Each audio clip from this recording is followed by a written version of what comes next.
Bonjour à tous et bienvenue sur notre chaîne.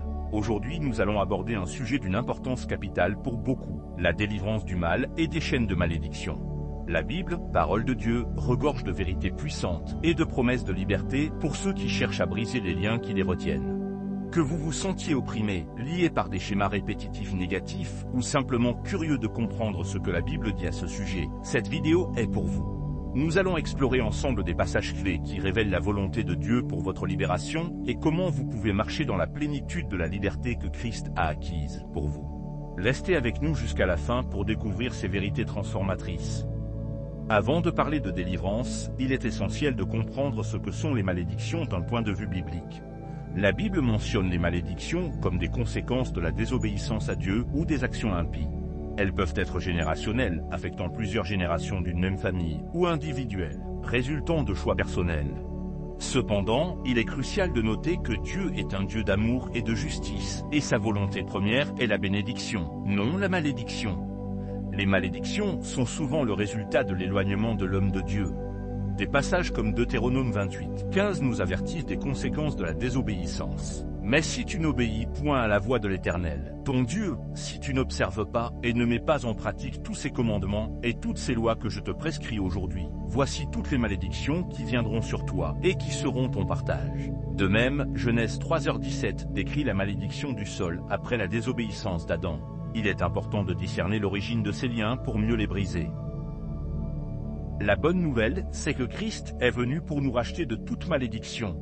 Le verset clé à retenir est Galates 3h13. Christ nous a rachetés de la malédiction de la loi, étant devenu malédiction pour nous, car il est écrit « Maudit est quiconque est pendu au bois ». Ce passage fondamental révèle que Jésus, par son sacrifice sur la croix, a pris sur lui toutes les malédictions afin que nous puissions recevoir la bénédiction. Il a brisé le pouvoir du péché et de la mort, et par extension, le pouvoir des malédictions. Par la foi en Jésus-Christ, nous sommes transférés du royaume des ténèbres à celui de la lumière, et les chaînes qui nous liaient sont brisées. C'est une vérité libératrice qui nous donne l'autorité de nous lever contre toute forme de mal et de malédiction dans nos vies.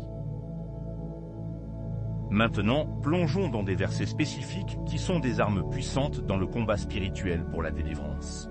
Psaume 109, 28. S'ils maudissent, toi tu béniras, s'ils se lèvent, ils seront confus, et ton serviteur se réjouira. Ce verset nous rappelle que la bénédiction de Dieu est plus grande que toute malédiction.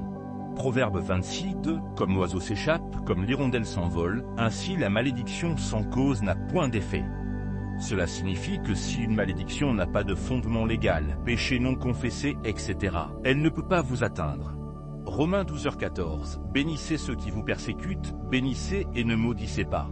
Ce commandement nous invite à briser le cycle de la malédiction par la bénédiction. Jacques 3h10, de la même bouche sortent la bénédiction et la malédiction. Il ne faut pas, mes frères, qu'il en soit ainsi. Ce verset souligne l'importance de nos paroles et de leur pouvoir. Deutéronome 30:19, j'en prends aujourd'hui à témoin contre vous le ciel et la terre, j'ai mis devant toi la vie et la mort, la bénédiction et la malédiction. Choisis la vie, afin que tu vives, toi et ta postérité. Ce passage met l'accent sur le choix que nous avons de choisir la vie et la bénédiction. 2 Corinthiens 3h17. Or le Seigneur c'est l'Esprit, et là où est l'Esprit du Seigneur, là est la liberté. La présence de l'Esprit Saint apporte la liberté. Jean 8h36. Si donc le Fils vous affranchit, vous serez réellement libre. Jésus est la source ultime de notre liberté. Ces versets sont des fondations solides pour votre foi et votre déclaration de liberté. Méditez-les, proclamez-les et laissez-les transformer votre perspective.